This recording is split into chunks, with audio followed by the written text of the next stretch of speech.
You are listening to a Yoda podcast.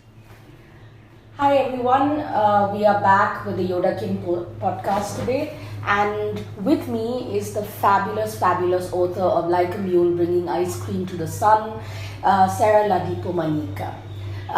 She published this book originally with Cassava Republic, which is based out of Nigeria and UK, and we bought rights to the South Asia edition, and this is the brand new South Asia edition. Fabulously enough, Sarah decided to come to India to launch the book herself. So we have it here, a true blue British Nigerian author, which is, at least for small publishers, a rare experience in India to be able to bring her to readers and viewers in person and also through this podcast and videocast. So I'm going to be talking to her about what went into really imagining this book, and particularly in thinking up a splendid, really unusual character called Dr. Marayo da Silva, who is the central protagonist of the novel. Right? So Sarah, first of all, it's fabulous to have you here at Yoda Press. It's wonderful. Thank you. And you can just keep talking. Yes, I should just keep talking and then I'll shut up and you can take over, right? Because I plan to speak very little, Sarah will be doing most of the talking, yeah? So, Sarah, I just want to jump in straight away into the making of Morayo. Obviously, you're probably being asked this question and again, but I'm going to ask you again, what possessed you to think of an aging woman as the central protagonist of the book, of the novel? Well, I often say that my fiction is driven by stories that I want to read and can't find, and that I'm just borrowing from Toni Morrison, who said, if there's a story you want to read and you can't find it, try writing it. And I was finding that I was finding lots of books about older men and very few about older, fabulous women.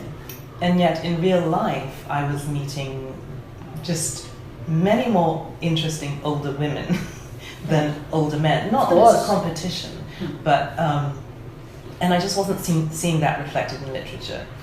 And in fact, even as we're talking, just yesterday when I arrived in Delhi, I just met this amazing, larger-than-life older woman. I don't know how old she is, maybe in her 80s. And so every time that I would want to stop writing the book and I thought, oh, there's no future, I would meet yet another person. And I just thought, I just want to have that reflected in a main character. So that was sort of the origin, the impetus behind the story. But there were moments when you felt, what am I doing with this? I mean, that would be really interesting to a lot of young, aspiring writers out there, because once a book is published and you're speaking to the audience, everybody in the audience, particularly the younger ones, think, oh my gosh, this seems so effortless and she's so fabulous when she's talking about this. This must have been a really smooth experience and I'm not capable of doing that. Yeah, that is not the case for me. Everything I write, I'm always filled with doubts. And, the writing has different stages, and often, the beginning of the writing of the book, I'm really excited about the ideas, the characters, and then I get into the story and I think, no one's going to be interested in this story, no one's going to be interested in the characters, and then I sort of think, and then I find a million and one ways to procrastinate and not to deal with what I'm trying to write. And yeah, it goes on and on like that for quite a while until I get towards the end. Perhaps the most exciting parts of writing for me are the beginning, the initial ideas, and then towards the end when I know that my story has come together and I love sort of polishing. But lots of self-doubt, and in a way I think, for me at least, it's important to at least have a little bit of self-doubt because it keeps me open and it allows me to explore, to go down different paths until I actually find the path that works. But it's not easy. Yeah. What's the procrastination like? What do you do? Oh, Do you clean the house? Yeah, I have a sparkling house. Yes, you so it should be more sparkling, seeing how often I sort of But once go you away. start But writing, once you start writing, it must be untidy as hell. Yes, Yes. and it should be. Because once I start writing, especially if I'm in the flow, I don't stop. Right. But what else do you do when you procrastinate? Oh, I eat chocolate. The internet is a very not a very good thing. You can go down lots of different rabbit holes, ostensibly doing research. Yes, of course. So the internet is I try and turn that off actually, because that can while away many hours. But I also, procrastination. Sometimes it's not procrastination. I'll go for walks. I will, and that often actually helps. So so-called procrastination can sometimes help with the writing process. Yes, because you're thinking and exploring and taking the story forward, as it were, isn't it, in your head? Do you map the story in any particular way? It's interesting. I think it is Zadie Smith that's written a essay on what she calls two different kinds of writers, the micro planner and the macro planner. And this is in her collection of stories, of essays. The book was called Changing Your Mind, I think. And I am not the sort of writer that maps everything out. I envy those writers. They know what they're going to write to. I'm the sort of writer, and apparently Zadie Smith is like this, so I'm in good company. Yeah. That I find my way through the writing. And so I write my way to the story. I mean, I have a vague idea, and I have ideas of characters and places, but the actual story itself. And that's for me why it's quite a messy process, because I have to write, throw away, write, throw away. Right. And you, of course, edit after you've finished your writing. Right? Yes, and I edit after, but also during, along the way. Yeah. So it's not a very efficient process. But it works for you. That's what I keep telling writing workshop students, that ultimately I can give you all these indicators and all these sort of best practices. It's what works for you that works, and that's it. Yeah, and I think I find best practices and writing advice is helpful, and I certainly have listened to a lot of people, and I still listen to lots of writers about their process.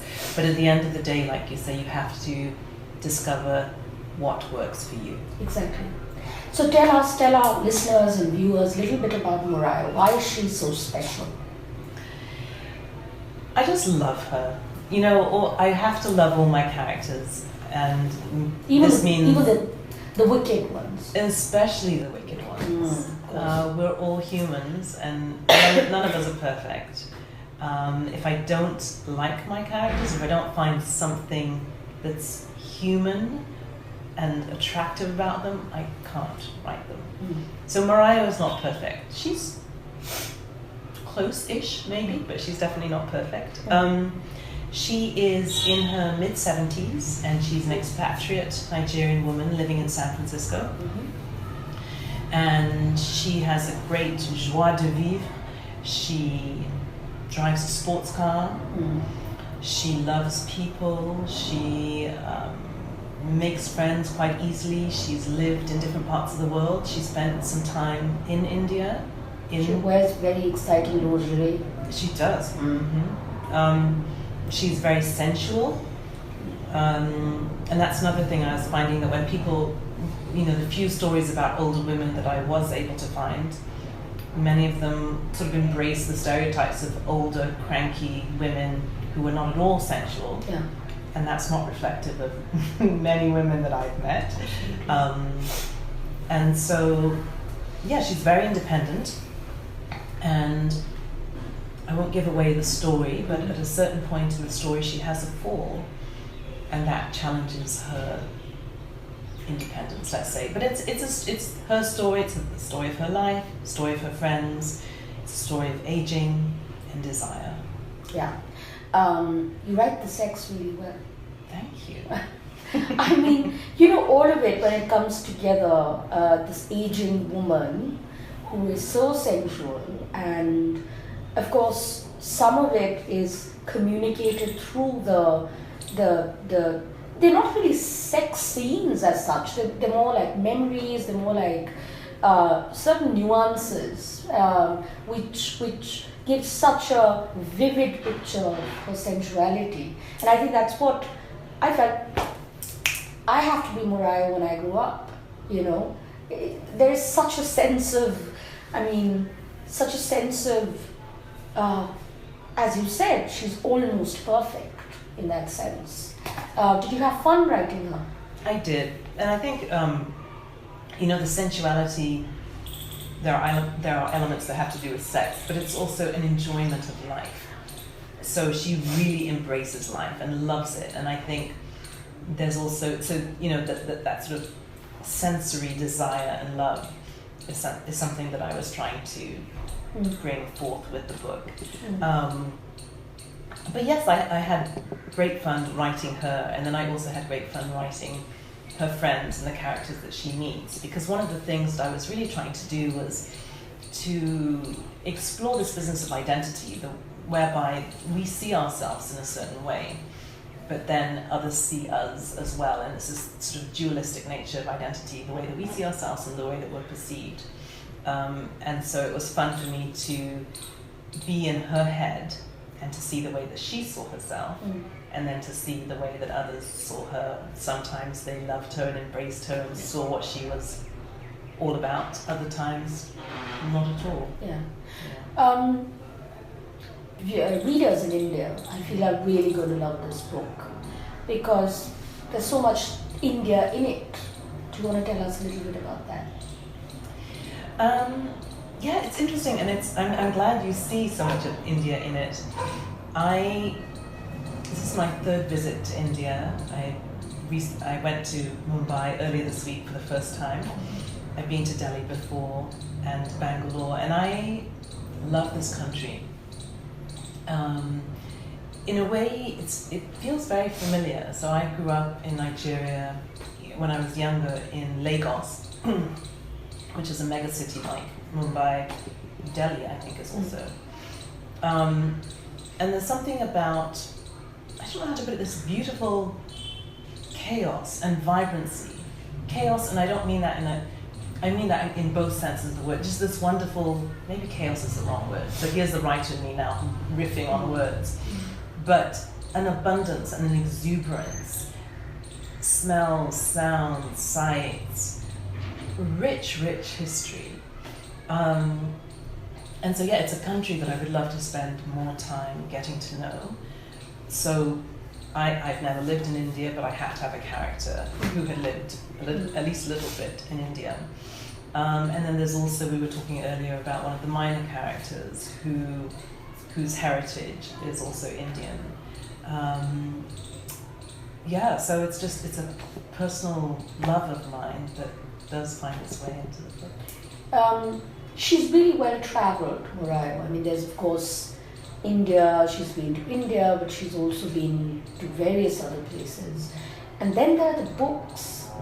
Those are two reasons I particularly loved her, apart from the sensuality, because it was just so easy to identify, not just what I would like to be when I'm that old, but because I have seen such women of that age who have traveled that much, who are that exposed and that well read, and as you said, we never ever find them in literature really. And I was just wondering when I was reading the book, when I was halfway through the book, did it also come is Mariah based on someone in your family, or is this how you see yourself? Where does it come from?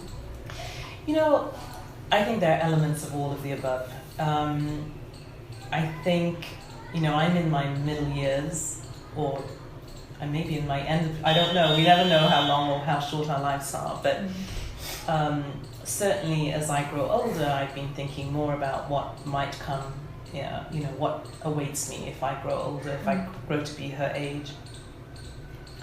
And and now I'm losing the thread.